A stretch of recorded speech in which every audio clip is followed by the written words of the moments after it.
14 महीने बाद नरेंद्र मोदी बिहार के दौरे पर क्या आए? बिहार की राजनीति में उबाल आ गया।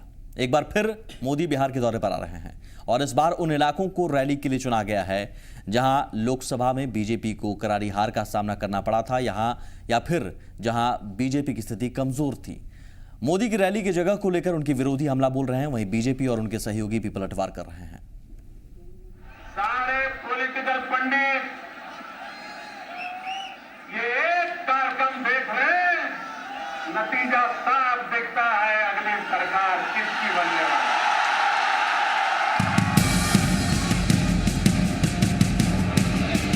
25 जुलाई को मुजफ्फरपुर की परिवर्तन रैली में आई भीड़ को देखकर पीएम मोदी ने कुछ इस अंदाज में जीत का दम भरा। लेकिन शायद मोदी भी जानते हैं कि दम भर लेने भर से बिहार में सत्ता मिल नहीं सकती।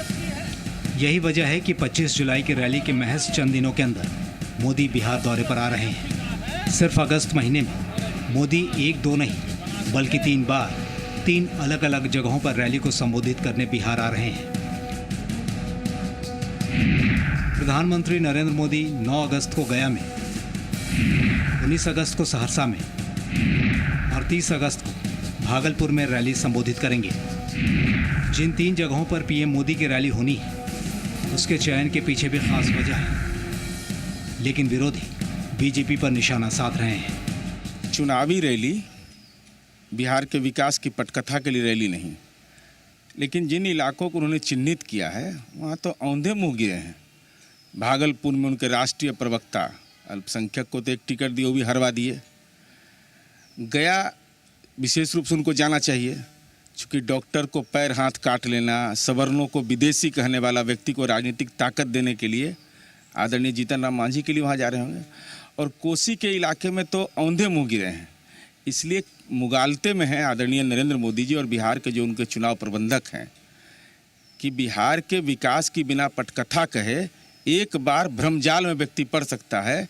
इस बार उनके वोट के द्वारा उनके तमाम भ्रम का निवारण बिहार की जनता कर देगी। देखिए, प्रधानमंत्री हैं और एक पॉलिटिकल पार्टी के नेता हैं, वो कहीं भी जा सकते हैं, लेकिन जिस तरह से बिहार में उन्होंने 3-4 पार्टियों का गठबंधन किया है और अब विधानसभा के चुनाव के लिए जिस तेज़ी से उनका बार बार दौरा बन रहा है, वो अपने आप में ये साबित करने के लिए काफ़ी है कि बिहार को लेकर भारतीय जनता पार्टी कंफर्टेबल नहीं है।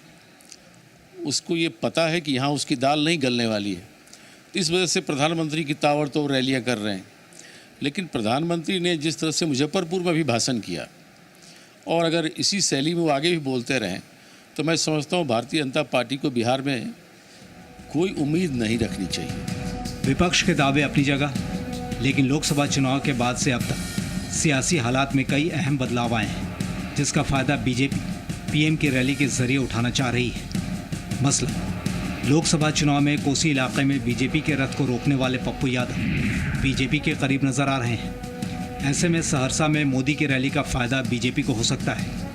वहीं मांझी फैक्टर भी बीजेपी के साथ होने से मगध में बीजेपी को फ़ायदा मिलने की उम्मीद है और गया में रैली होने से मांझी का कद भी बढ़ाने की कोशिश बीजेपी करेगी ताकि महादलित वोट का फ़ायदा मिल सके। भागलपुर में राष्ट्रीय प्रवक्ता शाहनवाज हुसैन को लोकसभा चुनाव में हार झेलनी पड़ी थी। ऐसे में मोदी की रैली के जरिए बीजेपी सिल्क सिटी के हालात को भी अपने पक्ष में मोड़ना चाह रही है।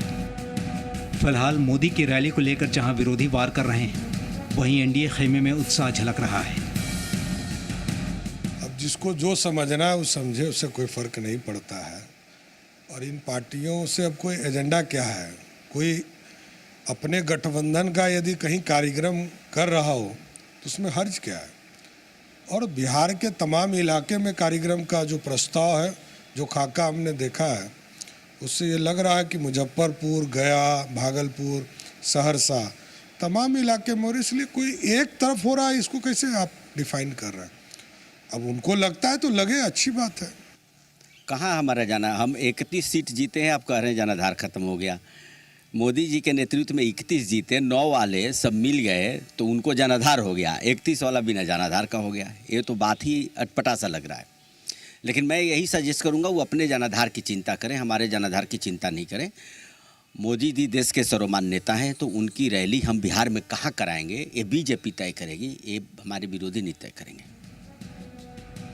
वैसे मुजफ्फरपुर की रैली के महज 30 से 40 दिनों के अंदर पीएम मोदी की 3 रैलियां बताने के लिए काफ़ी हैं कि बिहार का चुनाव न सिर्फ बीजेपी के लिए बल्कि खुद नरेंद्र मोदी के लिए लिटमस टेस्ट से कम नहीं है। बिहार में पीएम मोदी के रैली के बाद आरोप प्रत्यारोप का दौर जारी है। अब ये जनता को तय करना है कि मोदी के रैली को लहर में बदलती है या फिर उनके रथ को रोक देती है।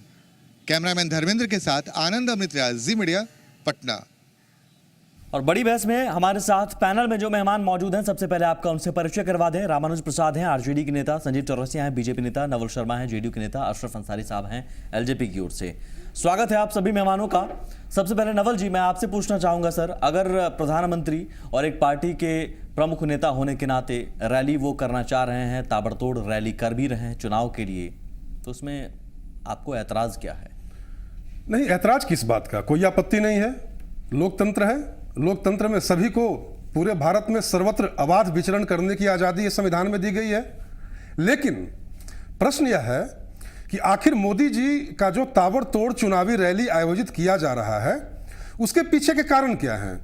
मैं जहां तक समझ पा रहा हूं, इतना तो तय है कि भारतीय जनता पार्टी बिहार की धरती पर आकर पूरी तरह से नर्वसनेस का शिकार हो चुकी है, मति भ्रम का शिकार हो चुकी है।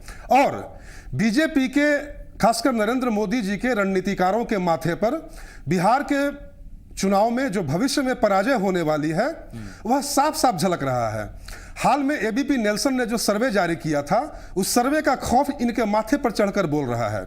दूसरा सवाल यह पैदा होता है कि आप बिहार आए। आप एक सर्वे का हवाला दे रहे हैं, लेकिन आपने जी मीडिया का सर्वे नहीं देखा क्या?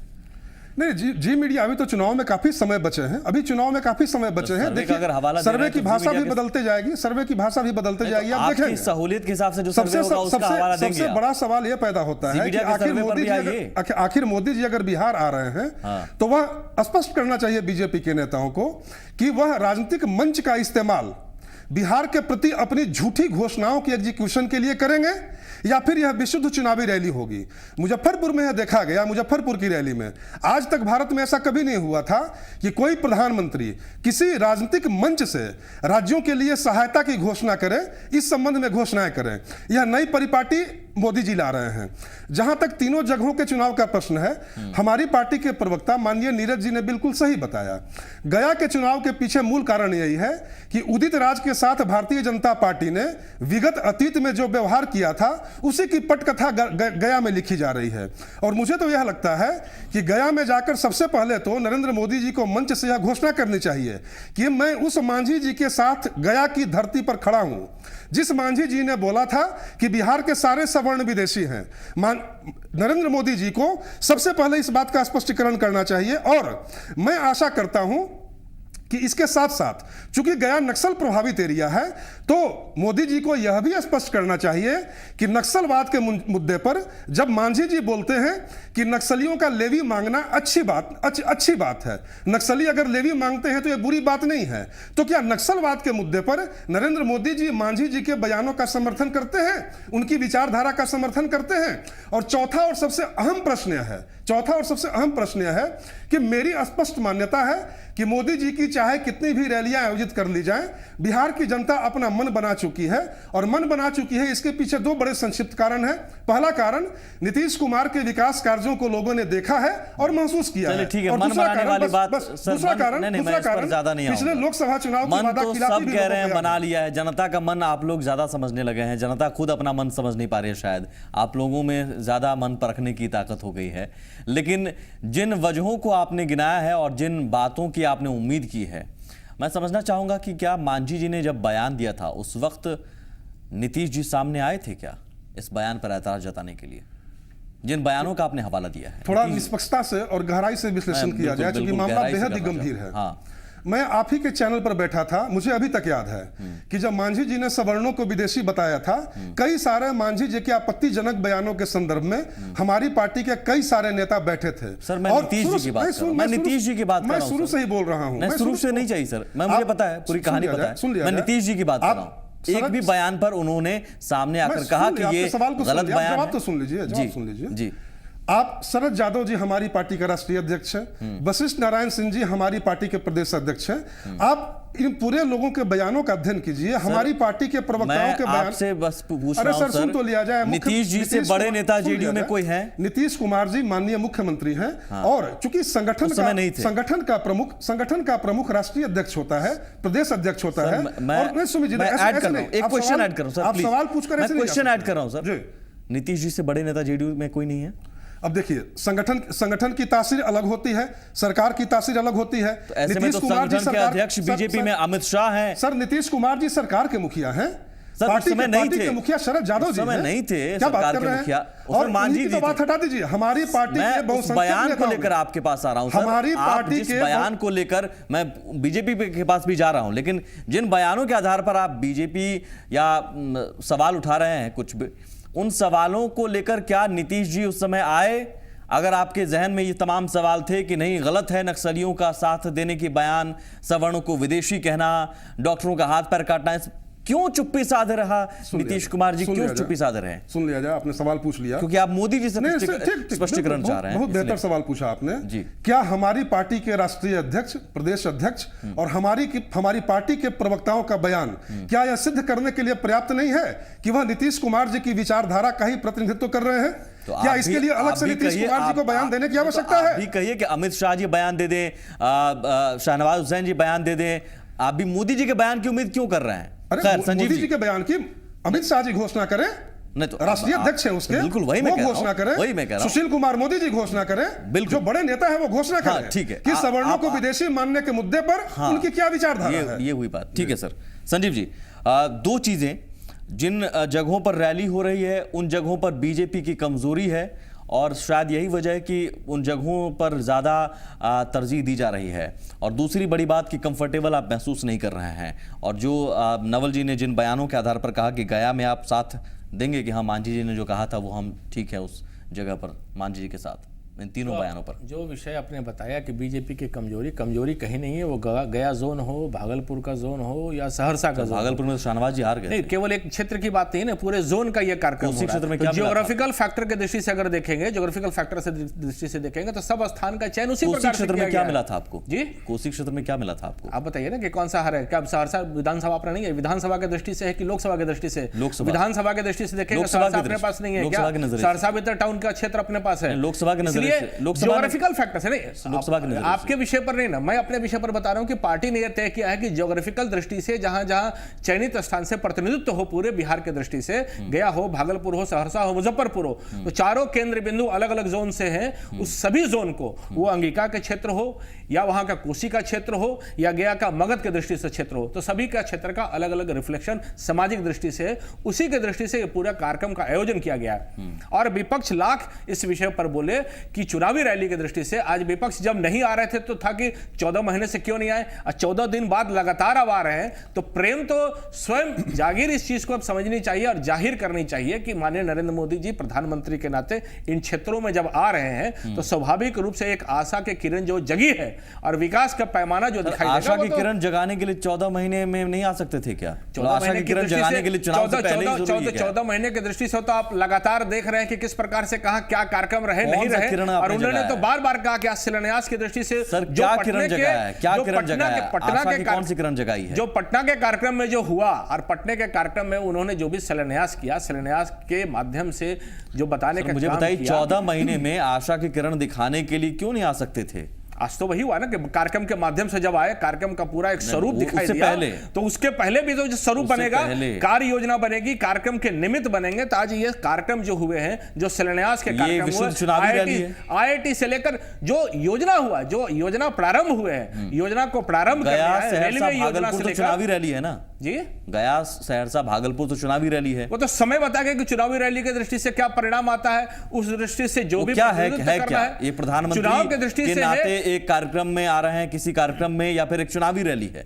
ये कुल मिला के पूरा प्रतिनिधित्व करना है और समाज के सभी क्षेत्रों के बारे में माननीय नरेंद्र मोदी जी की पूरी सोच जो है, आज पूरे ये जो सोच 14 महीने में क्या सामने नहीं आ वाराणसी से सकती लेकर थी? गया तक की पूरी ये क्षेत्र सोच की 14 महीने के दौरान सामने नहीं आ सकती थी जो तो चुनाव के लगातार वक्त जब ही- आ रही है तो उसमें कठिनाई, उसमें क्या चुनाव कठिनाई के अब वक्त ही है? तो आप कह दीजिए कि हाँ तो चुनाव के लिए हमारा है। चुनाव की दृष्टि से तो आना ही आना है। खुलकर और बोलिए उसके सर, साथ साथ इसमें ये भी तो डर है क्या कि है? बिहार के विकास की योजनाएं और बिहार के पूरे डायमेंशन भी समझने की ये आवश्यकता है। चुनाव के वक्त आपको जरूरत लगी कि विकास की जरूरत है। ये तो स्वाभाविक है कि एक साल के बाद जब चुनाव हो रहा है तो चुनाव की दृष्टि से नहीं तो आना, ऐसा थोड़ी आप कुछ यानी होगा। चुनावी फायदा जब लेने देश के के लिए आ रहे हैं। प्रधानमंत्री है तो भारतीय जनता पार्टी ये तय नहीं आप करेगी कि चुनावी फायदा लेने के लिए आ रहे हैं। प्रधानमंत्री आप चुनावी फायदा लेने के लिए आ रहे हैं फिर फायदा किया और नुकसान की ये बात नहीं है। जब आशा के किरण और विकास का रिप्रेजेंटेशन रामानुज जी। माननीय नरेंद्र मोदी जी है तो स्वाभाविक रूप से सबका रिप्रेजेंटेशन होना है। उसमें दो बातें निश्चित तौर पर मानना चाहिए कि गया का जो स्थान उन्होंने दिया है वाराणसी के साथ विरासत के दृष्टि से पूरे विश्व का अभी आए थे, उन्होंने कहा कि मानसून सत्र के बाद पैकेज की घोषणा करेंगे। तो क्या पैकेज की घोषणा करने के लिए आ रहे हैं क्या? आज स्वर्ण के विषय पर जो नवल जी ने विषय रखा तो आज माननीय लालू यादव जी जिन विषयों पर बोलते हैं उसको कुटाराघात नहीं करेंगे क्या?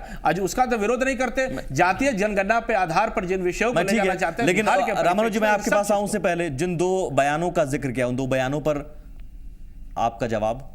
मांझी जी के जिन दो बयानों पर, गया में रहेंगे मांझी जी के साथ, मुजफ्फरपुर में भी थे लेकिन गया में रहने के बाद एक तो नक्सली बेल्ट भी है, नक्सलियों को लेकर मांझी जी के रुख को बीजेपी साथ देगी, अपनी सहमति जताएगी, सवर्णों को विदेशी कहने के बयान को अपनी सहमति जताएगी बीजेपी, मोदी जी, जो कि नवल जी उठा रहे हैं। देखिए नवल जी उठा रहे हैं। मैं इनसे पूछ रहा हूँ सर, संजीव जी से मैं उस पर आता हूँ सर। संजीव जी, हम लोगों ने समरस विचार जब किए हैं, कोई समरस और जातीय जनगणना पे आधार पर माननीय लालू यादव समरस विचार में ये है कि नक्सलियों का लेना ठीक है। नक्सल के विषय पर सबसे ज्यादा अगर तटस्थ भाव से काम करिए तो भारतीय जनता पार्टी का। मांझी जी के उस बयान पर आप साथ हैं। मांझी जी के उस बयान पर आप साथ हैं। उस बयान पे तो नीतीश कुमार जी को जवाब देना चाहिए। उस समय क्या हुआ है? जवाब नहीं दिया, मैंने सवाल पूछा। विषय पर तो भारतीय जवाब नहीं दिया, मैंने उनसे सवाल पूछा। आपसे मैं पूछ रहा हूँ, आप साथ हैं। मैं भी तो बता रहा हूँ कि भारतीय जनता पार्टी नीतीश जी ने विरोध नहीं किया, चुप्पी साधे रहे। नक्सल के विषय पर भारतीय जनता पार्टी मांझी जी की राय को लेकर आप सहमत हैं? उस समय भी बताया गया था, उस समय भी यह विषय था कि झारखंड के विषय पर हो, ठीक है, नक्सल के विषय पर हो, जातीय गणना पर आधार पर हो, जी की राय को लेकर आप आज भी विरोध करेंगे ना कि नहीं? काम अगर किया तो किसने किया ये दुनिया जानती है। जातीय जनगणना के आधार पर जिस प्रकार से नंगा नाच बिहार की दृष्टि से किया जा रहा है, आरजेडी वो तो बुरा है। आरजेडी नेता रामानुज जी सुने थे जी। रामानुज जी, रैलियों को लेकर आरजेडी का क्या मानना है कि एक पार्टी की रैली? देखिए रैली जो है बहुत वीर सत्य है कि सब जब इन लोगों ने नरेंद्र मोदी जी के नाम पर ही बिहार में चुनाव लड़ने का वादा किया है जनता से या कह रखे हैं, घोषणा इन्होंने किया है, तो उनका नहीं आना ही अस्वाभाविक होगा, आना बहुत स्वाभाविक है। मैं ये मानता हूँ कि जब वही चेहरा होंगे, चाहे वो चेहरा जिस तरह से विद्रुप हो चुका हो या चाहे वो चेहरा आके यहाँ गाली बक के जाता हो, डपोट अरे ना मेरी बात डपोट सरकार, मैं नहीं बोल रहा था ना, अब बंद करिए ना। ठीक है, शब्दों का ये क्या है? शब्दों का जो है डीएनए देखना, किसी देश के पॉलिटिकल डीएनए की बात की है, पॉलिटिकल डीएनए की बात की है, डीएनए की बात नहीं, उसको गलत बयानी करके मेरी बात नहीं, जो होता नहीं, जो शब्दों का शब्द आप रिपीट कीजिए, शब्द आप रिपीट कीजिए, जो वास्तविकता है वास्तविकता को आधार करिए। हम नहीं बोल रहे थे संजीव जी, हमारी बात पूरी करने दीजिए। मैं नहीं बोल रहा था, आप बोले। ठीक है रामानुज सर, कंटिन्यू कीजिए। मैं ये कहना चाहता हूँ कि साहब उनका आना अस्वाभाविक नहीं है, नहीं आना अस्वाभाविक होगा। जब वही चेहरा है तो निश्चित तौर पे ये है। यहाँ एक बात देखने वाली जरूर है कि इनका हताशा भरा ये दौरा होगा कि वो स्वाभाविक होगा। जिस तरह से दिल्ली में लोगों ने देखा कि 7 महीने में ही जिस तरह से हताशा भरा वो दौरा करते रहे, रैलियां होती रही, परिणाम सामने है। प्रधानमंत्री जी के हिसाब से प्रधानमंत्री जी ने कहा था कि देश के लोगों ने जो मिजाज दिखलाया वो दिल्ली का मिजाज आएगा, और दिल्ली का लोग जो मिजाज दिखाएगा वो देश का मिजाज बताएगा। रैलियों का कुछ असर नहीं होना है? मैं बता रहा हूँ, असर हुआ है। मैं तो नरेंद्र मोदी जी का आने का असर हुआ कि मैं जब घूम रहा हूँ अपने क्षेत्र में घूम रहा है जनता में, मैंने देखा कि उनके चाहने वाले भी उनके गाली का जवाब उनके गाली के रूप में देने लगे लोग। और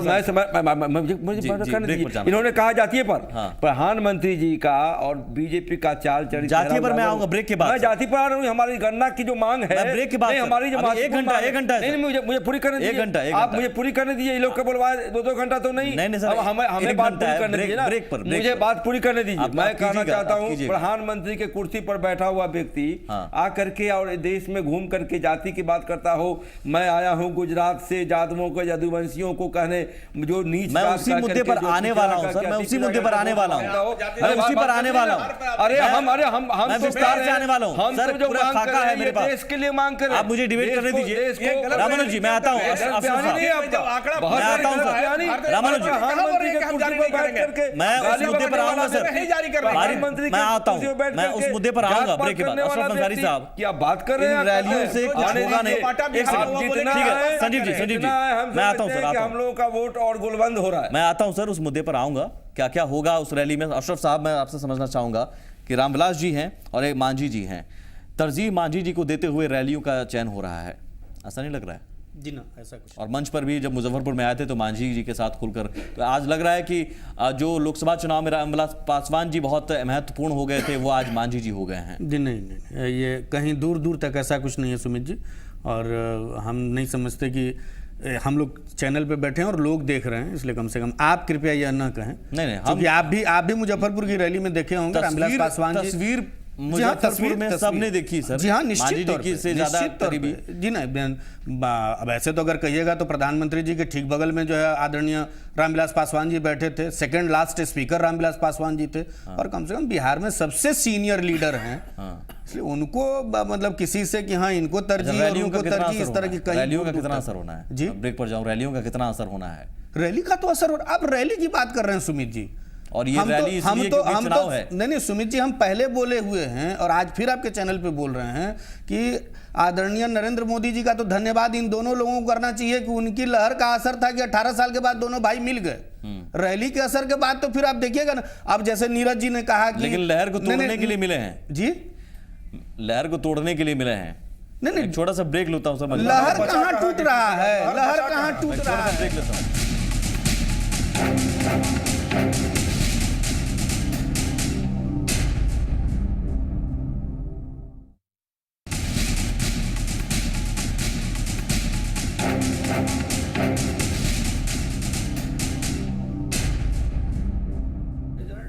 अशरफ साहब मैं आपसे आऊँगा, आपने अपनी बात पूरी नहीं की, लेकिन उसमें एक सवाल मैं ऐड करना चाहूँगा, और सवाल ये कि 3 अलग अलग क्षेत्र अंग, मगध, कोसी और इससे पहले मुजफ्फरपुर के जरिए मिथिला, क्या एक अहम मुद्दा इन रैलियों के जरिए ये भी है, एक अहम मकसद ये भी है कि जाति को साधने की कोशिश होगी, और शायद यही समीकरण बिठाते हुए रैली की जगह का चयन किया गया है?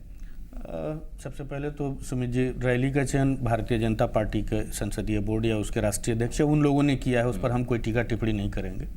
जहाँ तक रहा कि किन किन जगहों पर किया जा रहा है और ये जाति के लिए, तो हमारी पार्टी है और हमारी पार्टी के राष्ट्रीय अध्यक्ष आदरणीय रामविलास पासवान जी, हमारी पार्टी के केंद्रीय संसदीय बोर्ड के अध्यक्ष आदरणीय चिराग पासवान जी, क्लियर इन लोगों का स्टैंड है कि भाई हम सबको लेके चलने वाले हैं, क्या अगड़ा क्या पिछड़ा, क्या हिंदू क्या मुसलमान, सबको लेकर चलने वाले हैं, सबका साथ सबका विकास। और इसी वजह से हम लोगों ने आदरणीय नरेंद्र मोदी जी के भी हाथ को मजबूत किया कि उनका भी एजेंडा यही था कि सबका साथ सबका विश्वास। दलितों पिछड़ों की राजनीति सबकी कल तक दलितों पिछड़ों की बात सिर्फ करते थे सर। नहीं सर, सबके कल तक कभी नहीं कभी आरजेडी के साथ जब थे कभी भी नहीं सर, कभी भी नहीं सर। आप एक नहीं 100 जो है आदरणीय रामविलास पासवान जी का बयान देख लीजिए। एक सेकंड सुमित जी, खाली कंप्लीट हम कर लें। मतलब रामविलास पासवान जी एक बार नहीं 100 बार बोले हैं कि इस गुलशन में हर तरह के फूल हैं और माली वही अच्छा है जो सारे बात सुन रहे होंगे। ये लोग नया के नया मियाँ प्याज खाता है तो नया भाजपा हुए हैं, तो दलित सेना चलाते थे। बात रामानुज बाबू के मुंह से अच्छा नहीं लगता है। हम नया मियाँ हैं इसलिए ज्यादा प्याज खा रहे हैं, और आप ज्यादा नया पंडित जी हुए इसलिए ज्यादा जनेऊ पूर रहे हैं। आप भी लालू यादव जी की तरह बयान कर रहे हैं, इस तरह की बात कम से कम हम आपके मुंह से नहीं सुनना चाहते। मैं कहता हूँ रामविलास जी नया भाजपा हुए हैं, नया भाजपा नहीं हुए, पहले भी भाजपा में रहे हैं। और आपके जो आदरणीय एक वोट के लिए सरकार गिरा के आपके भी पार्टी के राष्ट्रीय अध्यक्ष सबसे पहले भारतीय जनता पार्टी के सहयोग से सरकार बनाए थे जी। आदरणीय लालू प्रसाद यादव जी सबसे पहले अशरफ साहब रामविलास पासवान जी की राजनीति क्या रही है ये सब जानते हैं, और आज की भाजपा नहीं थी, वो भाजपा वो 1992 की पहले की 1992 तो जातिगत राजनीति है जी नहीं, कहीं जातिगत पहले नहीं की थी, कहीं नहीं है। ये गजब बात करते हैं, सबको लेकर ये हम कहने बोल रहे लगे हैं, अभी ये सरकार गिराए थे, वाजपेयी जी की सरकार गोधरा प्रकरण पर रामविलास कत्लेआम पासवान जी गिरा की के आए राजनीति थे, के बारे में नरेंद्र बेहतर मोदी रामानुज के जी नाम पर गिरा के आए थे। हाँ। ये कहने चले दलित सेना चलाते थे, उस घर में दिए जलाने आए हैं जहां सदियों से अंधेरा अशरफ साहब था, कहिए। और आज नरेंद्र मोदी के घर में चिराग जला रहे हैं। आज नरेंद्र मोदी जी आरएसएस के घर में चिराग जला रहे हैं, आरएसएस के घर में चिराग जला रहे हैं। ये कमाल नहीं, ये कमाल है बदलने का, ये पैदराबाजी का कमाल है। ठीक है, मैं यहाँ से एक सेकंड मैं सवाल रामविलास जी कहा करते थे अपनी गाय मरती वो है, सब जानते हैं, वो सब मैंने वो सब जानते हैं, वो सब जानते हैं। रामविलास जी हमारे एमपी हुआ करते थे, सब जानते हैं सर, आपके साथ थे एमपी हुआ करते थे। रामानुज जी यही तो सियासत है। आज भी दे रहे हैं, एक सेकंड रामानुज जी सर, रामानुज जी बात कर रहे हैं, आप कहाँ हैं? आप भी कल चिराग जलाए हुए हैं। प्लीज अशरफ साहब एक सेकंड, मैं बस आपसे मैंने पूछा था, आपने कह दिया, वो सब जानते हैं किसकी राजनीति क्या रही है। दर्शक बेहतर समझदार है, बहुत समझदार है, बहुत समझदार है सर, ठीक है। लेकिन मैं उसमें एक सवाल ऐड करता हूं सर, कल तक आप भी उनके साथ है तो आप उनकी तारीफों के पुल नहीं बांध मैं कर रहा हूं, मैं कह रहा हूं वही मैं कह रहा हूं, पैंतरेबाजी में जो स्टैंड है सर, बिहार में कोई भी सियासी पार्टी, बहुत अच्छा बोलते हैं। एक सेकंड वोटर के लिए रामानुज जी रामानुज जी चिंता नहीं कीजिए, रामानुज जी एक सेकंड, रामानुज जी अपनी बात कर रहे हैं सर, रामानुज जी एक सेकंड सर, बिहार में किसकी पैंतरेबाजी कितनी हुई है और सभी सियासी पार्टी भी पैंतरेबाजी में माहिर हैं, इस दर्शक समझदार हैं, ज्यादा इस पर जाने की जरूरत नहीं, मैं सवाल इसमें करना चाह रहा हूं, फिर यदुवंशियों की चर्चा करने की खास तौर पर जरूरत क्यों पड़ती है संजीव जी? अगर जातिगत एक राजनीति का मुद्दा आपको नहीं झलक रहा है, कायस्थ सम्मेलन या तमाम जाति के सम्मेलन को आप कर रहे हैं, अलग अलग सम्राट अशोक को जाति बता रहे हैं, फिर आप कह भी रहे हैं जो पार्टी के दृष्टि से अलग अलग लोग संस्था अपने कार्यक्रम को कर रहे हैं, सामाजिक उत्थान के चीज को आप रोक नहीं सकते। पहली बात, सामाजिक उत्थान की चीज को, सामाजिक उत्थान, किसी पार्टी को एक सामाजिक उत्थान की दृष्टि से जो भी संस्था कर रही है उसको आप रोक नहीं सकते हैं। सामाजिक राजनीतिक चेतना जो आप कहते हैं कि आप दिल्ली में कहते हैं कि जातिवादी राजनीति बिहार को गला देगी, रामधारी सिंह दिनकर जी की चर्चा करते हैं आप, और यहां अगर आप यदुवंशियों जी की चर्चा करते हैं, यदुवंशी और कायस्थ सम्मेलन, ब्राह्मण सम्मेलन, पार्टी नहीं क्या है? पार्टी कहां करती है? भारतीय जनता पार्टी ने किया है, जब कुशवाहा समाज के लोग कर रहे हैं, कुशवाहा समाज के लोग कर रहे हैं, आपके नेता जा रहे हैं, आपके नेता जा रहे हैं, आपके नेता जा रहे हैं, हमने ये कहा कि अगली पिछले रामानुज जी सर, मैं सवाल पूछ रहा हूं, बात तो सुनिए कि भूरा बाल साफ करो, हम कहते थे क्या? आप कहते थे ना, आप उसी का परिणाम हुआ ना कि आप बार-बार बोलते हैं कि दलित को आवाज आप रामानुज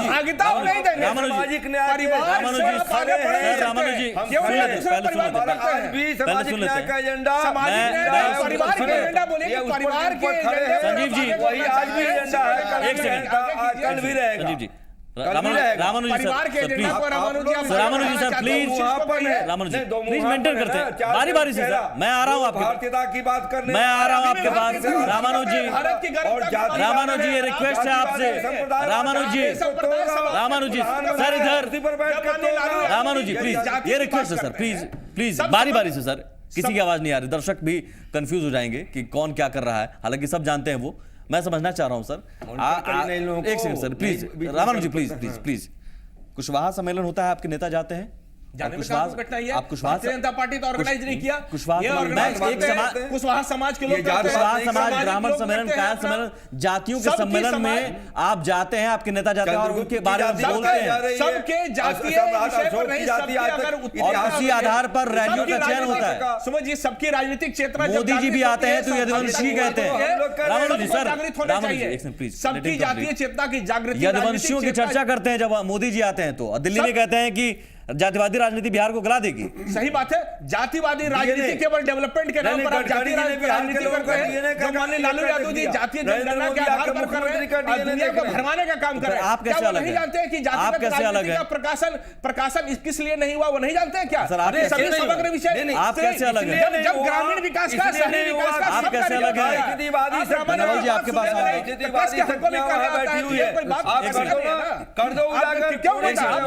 कि 8.5 करोड़ जब उसको त्रुटियां थी तब रामानुज जी सर, रामानुज जी मैं आता हूँ सर, किसी की आवाज नहीं जा रही, आवाज नहीं जा रही सर। इसी के लिए मैं बार बार कह रहा हूँ कि जातीय जनगणना के प्रकाशन त्रुटियां को जानना पड़ेगा। सब विभाग का सर हो गया सर, देश के लोगों को पता जब साथ में होगा संजीव जी, नवल जी, जब आप कोई जानते रैलियों के मुद्दे को लेकर अभी आपके मन में कोई सवाल है या फिर आपको लगता है कि विकास का मुद्दा? सर एक सेकंड रामानुज जी, सर आवाज नहीं जा रही सर, कुछ नहीं सुन रहे हैं सर, दर्शक कुछ नहीं सुन रहे सर, दर्शक टीवी बंद कर देंगे, टीवी बंद कर देंगे दर्शक टीवी बंद कर देंगे सर, बहुत बड़ी बात है, दर्शक टीवी बंद कर देंगे प्लीज सर। ये भाषण का मंच नहीं है, प्लीज सर माफ कीजिएगा, प्लीज सर, ये मैं सवाल कर रहा हूँ उस पर जवाब दीजिए प्लीज, प्लीज माफी चाहता हूँ सर, प्लीज मेंटेन कीजिए सर, दर्शक टीवी बंद कर देंगे, कुछ नहीं सुनेगा। मैं तो आप माननीय है, मैं कहूंगा प्लीज बात सुन लीजिए सर, टीवी देख रहे हैं सर, आपको लोग देख रहे हैं। रैलियों के मुद्दे को लेकर क्या आपको लगता है कि विकास एक बड़ा मुद्दा है जिसके सहारे इन जगहों पर रैली हो रही है, या आपको भी लगता है कि जाति को साधने की कोशिश की जा रही है और उसी सहारे एक रूट तय किया गया है? अंग मगध या फिर मांझी का बेस है, पप्पू यादव का बेस है, कोसी बेल्ट वहाँ अति पिछड़ा है, ऐसा लग रहा है आपको? बिल्कुल बिल्कुल आपकी आशंका सही है। देखिए, अगर विकास की अवधारणा में भारतीय जनता पार्टी को अटूट विश्वास होता तो शायद बीजेपी मांझी जी के माध्यम से, उपेंद्र कुशवाहा जी के माध्यम से, ऐसे तबकों के माध्यम से जातिवादी राजनीति नहीं करती। एक बड़ा आश्चर्यजनक पहलू है कि 2002 में नरेंद्र मोदी जी जिस जाति से आते हैं, 2002 के पहले मोदी जी की जो जाति थी वह फारवर्डों की जाति थी, और जैसे ही नरेंद्र मोदी जी गुजरात का मुख्यमंत्री बनते हैं अपनी जाति को ओबीसी में शामिल करवा देते हैं। तो मोदी जी का सुन लीजिए नहीं, हम जानकारी दे दीजिएगा, आपकी बारी आ गया, बोल लीजिएगा, सुधार दीजिएगा, ठीक है। दूसरी बात है कि पिछला पूरा लोकसभा का चुनाव जातिवाद के इर्द गिर्द ही लड़ा गया। देखिए, विकास क्या, बीजेपी को खुद भरोसा नहीं है कि विकास के नाम पर, अब हल्ला मत कीजिए और हल्ला मत कीजिए आप 31 सीट वैसे ही आ जाएगी। अगर आप हल्ला करना चाहते हैं तो ऐसे डिस्कशन मत कीजिए। नहीं, तब आपको ग्रीन रूम में जाकर नहीं, तब तो आपको ग्रीन रूम में जाकर तहजीब सीखना पड़ेगा कि डिबेट कैसे किया जाता है। नहीं, तहजीब आपको सीखना पड़ेगा कि डिबेट कैसे किया जाता है। देखिए सुमित जी, मुद्दा यह है, सुमित जी, खैर मैं विनम्रता पूर्वक आपसे माफी चाहता हूं। खैर सुमित जी, मुद्दा यह है कि बीजेपी को इस अवधारणा में विश्वास नहीं है, क्योंकि अगर विकास के प्रति अगर कमिटेड होते बीजेपी के नेतागण तो शायद खुलेआम मंच से आज तक देश के किसी प्रधानमंत्री के उम्मीदवार ने नहीं बोला था कि मैं पिछड़ी जाति से आता हूं इसलिए मुझे वोट दो। आज बीजेपी किसके साथ खड़ी है, बीजेपी किन लोगों के साथ खड़ी है? अगर बीजेपी के पूरे एनडीए के अलायंस का आप अध्ययन करेंगे तो राष्ट्रीय स्तर पर जो भी लोग जुड़े हुए हैं, बीजेपी का पूरा कंपोजिशन जो है वह जातिवादी ढांचे के इर्द गिर्द लिपटा हुआ है। आप आते हैं, एक और विकास की बात करते हैं और दूसरी ओर आपको यदुवंशियों की बात आती है। आपके मंत्री गिरिराज सिंह केंद्रीय मंत्री हैं। मुजफ्फरपुर की इस बार की मुजफ्फरपुर की रैली के पहले गिरिराज सिंह जी बोलते हैं कि कोई सवर्ण बिहार का सीएम नहीं बन सकता है, यह ऑन द रिकॉर्ड है। अरे तो क्या सवर्ण केवल आपका झोला उठाएगा? क्या बिहार का सारा फॉरवर्ड बीजेपी का झोला उठाने के लिए जन्म लिया है? यह जातिवादी राजनीति नहीं है। और तीसरी बहुत महत्वपूर्ण बात यह कि मांझी जी को ऐसा कौन सा खतरा आया कि आपने उन्हें Z+ दे दिया? पप्पू यादव जी को ऐसा कौन सा खतरा आया कि आपने उन्हें Y+ दे दिया? यह जातिवादी राजनीति को साधने की कवायद है। एक सवाल ऐड करता हूं, जातिवादी राजनीति, आप विकास के पक्षधर है ना? हाँ बिल्कुल, पूरी तरह से। तो लालू जी फिर जाति की मांग क्यों कर रहे हैं, जाति जनगणना की? सुन लिया जाए। देखिए, जिस जातीय जनगणना की मांग हो रही है तो पहला सवाल यह पैदा होता है कि जनगणना प्रकाशित करने की मांग करने वाले जातिवादी हैं या छुपाने वाले जातिवादी? विकास क्या जाति के आधार पर होगा? पहला सवाल यह पैदा होता है। दूसरा सवाल यह पैदा होता है कि सुप्रीम कोर्ट ने, एक सेकंड रामानुज जी, सुप्रीम कोर्ट ने, जाति जरूरी है सर, सुप्रीम कोर्ट ने, सुन लीजिए,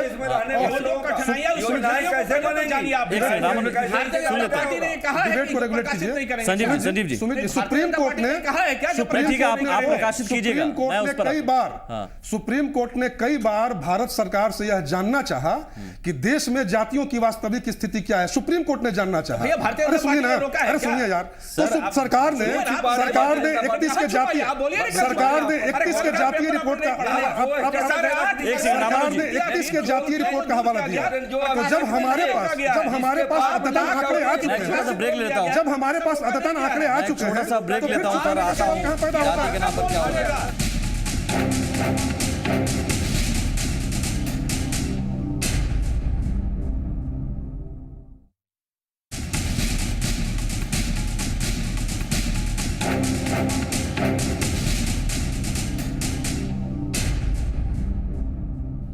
नहीं, रामानुज जी, आपसे ही मैं आता हूं। विकास का एक मुद्दा आपको नजर आ रहा है क्या? मोदी जी की रैलियों के जरिए विकास का भी मुद्दा है। जातिगत पर तो हमने चर्चा की और वो लग रहा है कि बिना जाति के तो बिहार में सियासत कोई कर ही नहीं सकता। देखिए, विकास का मुद्दा है, निश्चित है। अगर आप समय देंगे तो बस एक लाइन हम बोलेंगे। मैं आता हूं सर, मैं आता हूं। रामानुज जी नाराज हो जाएंगे। मैं आता हूं सर, मैं आता हूं। बोलिएगा भाई, अभी तक मैं आप भी मानता हूं कि मोदी जी के में विकास का मुद्दा है, लेकिन अडानी अंबानी का है, टाटा बिरला का है कि गांव के उस गरीब का है जिसका मनरेगा छीना जा रहा है, जिसका अंत्योदय खत्म किया जा रहा है, जिसका इंदिरा आवास काटा जा रहा है, काट दिया गया बिहार के कोटे से, उत्तर प्रदेश के कोटे से। मैं ये जानना चाहता हूँ कि कौन सी स्कीम, मेक इन इंडिया का स्कीम इस देश को बनाएगा? मैं कल ही एक आर्टिकल पढ़ रहा था, उसमें हमने देखा, बहुत तटस्थ होकर लिखने वाले ने लिखा है कि हाँ साहब, भारत बनेगा तो भारत, बल्कि रंगराजन ने कहा कि भाई कौन मॉडल, किसका मॉडल? भारत को भारत रहने देना है। गाँव का भी मरे हैं APJ अब्दुल कलाम साहब, उनकी जो पूरा की सपना था कि भारत की गाँवों को सजाओ, तो स्मार्ट सिटी वाले लोग हैं, स्मार्ट टाउन वाले लोग हैं, भारत की गाँव वाले। मैं समझता हूँ हम लोगों का एजेंडा और नरेंद्र मोदी जी के एजेंडा में यही फ़र्क है कि हम चाहते हैं समाज के अंतिम व्यक्ति का उत्थान, ये चाहते हैं अडानी का उत्थान, अंबानी का उत्थान। इतना ही फ़र्क है। बाकी आप अगर देख लें कि नरेंद्र मोदी जी आए तो कौन सी ऐसी घोषणा उन्होंने कर दी जो बिहार के जो 80% औसत ज़िंदगी जीने वाले लोग हैं, गांव किसान जाति के हमारे यहाँ संप्रदाय कोई हो, लेकिन हमारे यहाँ कृषि प्रधान हमारा राज्य, कोई कल कारखाना पहले से नहीं था। और उसमें प्रधानमंत्री जी ने जो घोषणा करी थी चुनाव के दरमियान और चुनाव के बाद जब आए फिर दूसरे चुनाव में कैंपेन करने अपने चेहरा के लेकर के, तो आप बताइए, प्रधानमंत्री जी का हमने कहा था 5,000 करोड़ रुपया देंगे, 5,000 करोड़ रुपया देंगे, लेकिन उतना से होने वाला क्या है? हम उससे अधिक देने वाले हैं। शायद देने के लिए आ रहे हैं क्या? सुमित झा जी, आएंगे। अब मैं उसमें आ रहा हूँ। हाँ। एक डपोर संघ की कहानी जानते हैं? आम बड़ी प्रचलन है अपने यहाँ। डपोर संघ का उतने समय आप देंगे तो मैं विश्लेषण कर ज़्यादा नहीं है, क्यों ज़्यादा नहीं है। तो वही डपोर संघ की 2 मांगोगे 4 देंगे, 4 मांगोगे 8 दोगे, 8 मांगोगे 16 देंगे, वही करने आए। आप 32 मांग लीजिए, 16 मिल जाएगा। आप 32 मांग लीजिए, 16 मिल जाएगा। नहीं, 32 मांगेंगे 64 देंगे, नरेंद्र मोदी जी कह रहे हैं। ये है, लौट रही योजना वो नहीं देख रहे हैं। चलिए ठीक है, बोलिए, आप बोलिए। तो मैं ये जानना चाहता हूँ, लग रहा है कि हमारी ये में चुनाव के वक्त ही लेकिन दे रहे हैं। नहीं, दिए कुछ नहीं, कुछ देंगे। अरे समय आएगा तक करेंगे। आप बताइए, प्रधानमंत्री जी उस दिन आकर के कैंपस का, IIT सारा बिहारी जानता है कि IIT हमारे यहाँ चल रहा है, कैंपस का उद्घाटन कर रहे हैं। मैं सीधे आता हूँ, विकास का मुद्दा, ठीक है, इन 3 रैलियों के जरिए किसी योजना पर सफल होते दिख रहे हो प्रधानमंत्री जी, तब मैं ठीक है, मैं बिहार ने देश के चुनावी संजीव जी, मुजफ्फरपुर में आए एक परिवर्तन रैली और बिहार दौरे पर पिछली बार आए तो कहा कि हम समय पर करेंगे घोषणा। 3 बार आ रहे हैं, 3 बार बिहार दौरे पर आएंगे एक ही महीने में, 3 रैलियों को संबोधित भी करेंगे। क्या एक सिर्फ चुनावी रैली, फिर से वादा, या फिर कुछ देने भी आएंगे? ये तो गलत बयानी है कि वादा है। जब बिहार के तर्ज पर जब इनकी योजना की जब बात आती है तो वो अपने 2.5 वर्षों की योजना की बात नहीं बता रहे हैं, वो बार बार छुपा रहे हैं। 7.5 वर्षों की जो विकास की योजना है उस चीज़ को बार बार दिखा रहे हैं। जब केंद्र की जब सरकार है, पूरे 5 वर्षों का अपने कार्यकाल जो मिला है, तो 1 वर्षों के कार्यकाल में जो माननीय नरेंद्र मोदी जी ने बिहार के लिए किया है वो सर्वविदित है कि दूसरा एम्स से लेकर दीघा पुल से लेकर मुंगेर से लेकर बात सुनिए ना संजीव जी, राशि का निर्गत हुआ फर्स्ट कैबिनेट की बैठक में। मैं काउंटर करूंगा सर, मैं काउंटर करूंगा संजीव जी, मैं काउंटर करूंगा इसमें सर। बताइए, आपको लग रहा है 12 महीने में दीघा रेल पुल, 12 महीने में तैयारी की बात नहीं करें, बजट का एलोकेशन का सुनिए, बजट का एलोकेशन की जब बात है उसकी आप देखेंगे, मुंगेर रेल पुल की बात है, वो बजट का एलोकेशन की बात जब हुआ है कि नहीं, दूसरे एम्स की बात है कि नहीं, 12 महीने में 12 महीने में आपने कितने पिलर रह गए थे जो 12 महीने में बना दिए? मैं बजट एलोकेशन की बात कर रहा हूं। जब इनके जब सर बिना बजट एलोकेशन के पुल तो बना नहीं होगा ना। लालू यादव जी मंत्री थे तो क्यों प्रोजेक्ट को रोक दिया गया? इतने वर्षों तक रोक दिया गया, क्यों रोक दिया गया? इतने वर्षों तक जो रुका रहा, बजट का कॉस्ट जब गया। बात सुनिए ना नवल जी, बात तो सुनिएगा नहीं अपने। रामानुजी बात सुनिए ना। नहीं आप बोलिए, हमें तो बोल सकते हैं, आपको बोलने से क्या होगा? बात तो सुनिएगा नहीं। रामानुजी प्लीज देखिए, आपको बोलने का वक्त दिया गया। रामानुजी देखिए सर, रामानुजी प्लीज सर 50,000 करोड़ ऐसे में सर प्लीज मेंटेन कीजिए, रामानुजी सर मैं सर प्लीज बकवास क्या जो हकीकत है। अच्छा सर आपके पास मैं आ जाऊंगा, आप बकवास को काउंटर कर लीजिए, मैं आता हूं सर। गरीब गुरुआ का बैंक खुल रहा है, ये नहीं दिखाई दे रहा है। मैं गरीब गुरुआ का खाता खुल रहा है, नहीं दिखाई दे रहा है। संजीव जी परिवार को रामानुजी बिहार रामानुजी ये सर भाषण का मंच नहीं है सर, माफी चाहता हूँ, आपकी बात मैंने पूरी करने दी। रामानुजी ये बहस का तरीका नहीं है, रामानुजी माफी के साथ कह रहा हूँ, ये बहस का तरीका नहीं है सर। प्लीज संजीव जी एक सेकंड सर, मैं यहाँ पर बैठा हूँ सर, मैं यहाँ पर बैठा हूँ सर, माननीय है आप दोनों माननीय हैं सर। प्लीज दर्शक देख रहे हैं सर, दर्शक को लेकर भी थोड़ा सोचिए कि क्या उनके पास मैसेज आता होगा आप लोगों के बोलने के तरीके को लेकर। प्लीज तो मैं सवाल का जवाब मैं आपसे जानना चाह रहा हूं सर। 12 महीनों में आपने 5 उपलब्धि आप गिना सकते हैं? 5 उपलब्धि क्या बोलिए था? 15 उपलब्धि से ज्यादा उपलब्धि है। जो मैंने बताया कि मुंगेर की बात है, मुंगेर पुल की योजना को जो उन्होंने निर्गत किया, राशि निर्गत किया, बजट का प्रावधान 50,000 करोड़ से माननीय गडकरी जी ने जो सड़क मार्ग के लिए किया है, दीघा पुल के लिए 305 मिल गया क्या? सब मिल रहा है, सब मिल रहा है। नवल जी मिल गया क्या? सरकार को मिल गया क्या? बजट के प्रावधान सर इतना भी मत कहिए, दर्शक देख रहे हैं सर, इतना भी मत कहिए प्लीज। दूसरे को मिल गया कि एक दिन में मिलता है क्या? एम्स के दूसरे एम्स की बात की है, कैसे नहीं मिला? कैसे नहीं मिला? कैसे नहीं मिला? कहां बन रहा है? एक दिन का सड़क पे लिया अशरफ साहब अशरफ साहब मुझे बताइए सर, विकास के मुद्दे पर पूरा विकास का मुद्दा ठीक है, ठीक है, 2.5 वर्षों के मुद्दे पर प्लीज रामानुजी सर, मैं नवल जी से बात कर रहे थे। योजना आपकी है, नवल जी कृषि विश्वविद्यालय की जब मान्यता दी है वो दिया नहीं है क्या? सॉइल टेस्ट की बात उन्होंने की नहीं है क्या? ठीक है सर, ये सब बात हुआ क्या? देने की बात हुई है। अशरफ साहब बिहार को जितने सौगात मिले हैं वास्तव में पूरे देश में कितनी सौगातें मिली हैं? आज भी देखिए कि पंचायत के अशरफ साहब कितनी सौगातें मिली हैं जी? कितनी अशरफ साहब कितनी सौगातें मिली हैं और कितनी सौगातें 3 बार जो आ रहे हैं वो देंगे? और क्या ये सौगातें देने आ रहे हैं या फिर चुनाव की वादा करने आ रहे हैं फिर से? सुमित जी बहुत देर से हम सुन रहे थे और यहाँ तो बोलने का मौका ही नहीं दिया था। शुक्रिया कि आपने मौका दिया। 2 माननीय हैं, हम उनसे रिक्वेस्ट कर रहा हूं। हम ये पूछते हैं कि विकास किस तरह का लोग चाहते हैं और क्या विकास नहीं हो रहा? 14 महीने से कुछ नहीं किए। क्या कोई जेब में पैसा लेके चलता है क्या? वो आदरणीय नरेंद्र मोदी जी हो या नीतीश कुमार जी हो या कोई भी, सबका प्रावधान बना हुआ है, बजटीय प्रावधान है, बजट के हिसाब से पैसा एलोकेट होता है और आता है। कहिए भी मत कि हमने इतना दिया। नहीं, अरे अगर हम देंगे तो आप कहते हैं कि हमने दे दिया। नहीं, हमने अगर दिया है, बजट में हमने प्रावधान किया है कि हम एम्स के लिए इतना 100 करोड़ दे रहे हैं, रोड के लिए इतना करोड़ दे रहे हैं, जमीन के लिए इतना करोड़ दे रहे हैं, देंगे जिन्हें दे रहे हैं 50,000 करोड़ गडकरी साहब देंगे, दे रहे हैं 50,000 बजट में 50,000 करोड़ रुपया एनएच के लिए देंगे।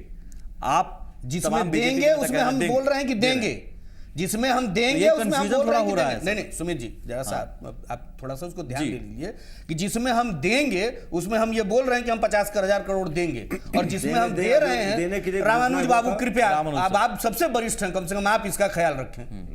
हम बहुत धैर्य से सुन रहे थे, जी कृपया ठीक है। जिसमें है कि देंगे उसमें बोल रहे हैं कि देंगे, जिसमें दिए हैं उसमें हम बोल रहे हैं कि हाँ हमने दिया है। 5 गिनाइए सर, किसमें दिया है? एम्स के लिए, दीघा रेल पुल का जैसे बात हो रहा, हम भी मानते हैं वो पुरानी योजना है, पर वो योजना रुकी हुई थी, उसमें चाहे 2 रुपया हो या 200 करोड़ हो दिया गया है, कार्य प्रारंभ हुआ है। मुंगेर रेल पुल का है, रोड का है। हम करें एक छोटा सा एग्जांपल आपको हम बता दे रहे हैं, विकास की जो बात हो रही है। एक सेकंड खाली आ रहे हैं।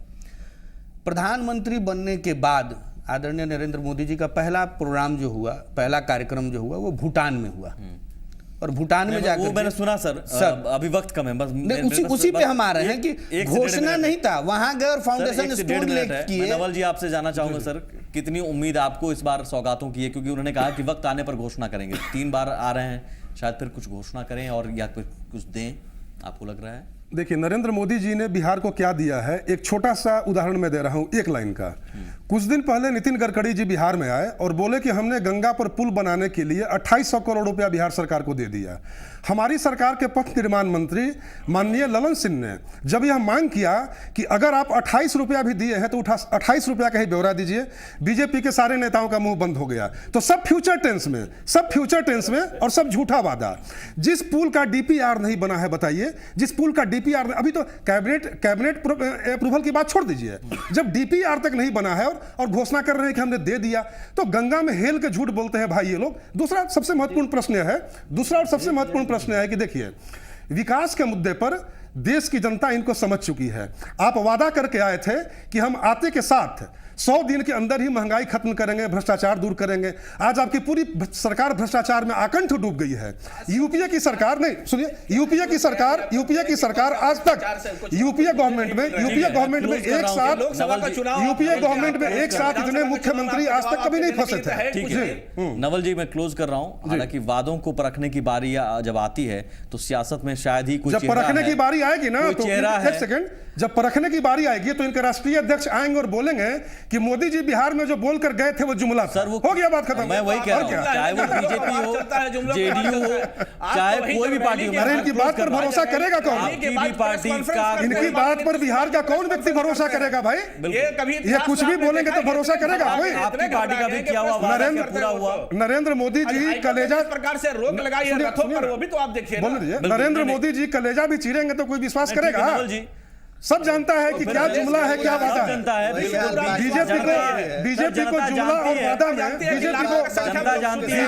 आपका भी वादा, उनका भी वादा, आपका भी वादा करेंगे। मैं आपका भी वादा बीजेपी को जुमला और वादा में फर्क बताना चाहिए। सबसे पहले बीजेपी बताए, सबसे पहले बताए बीजेपी का भी वादा, सबसे पहले बताए कि जुमला और वादा में क्या फर्क है।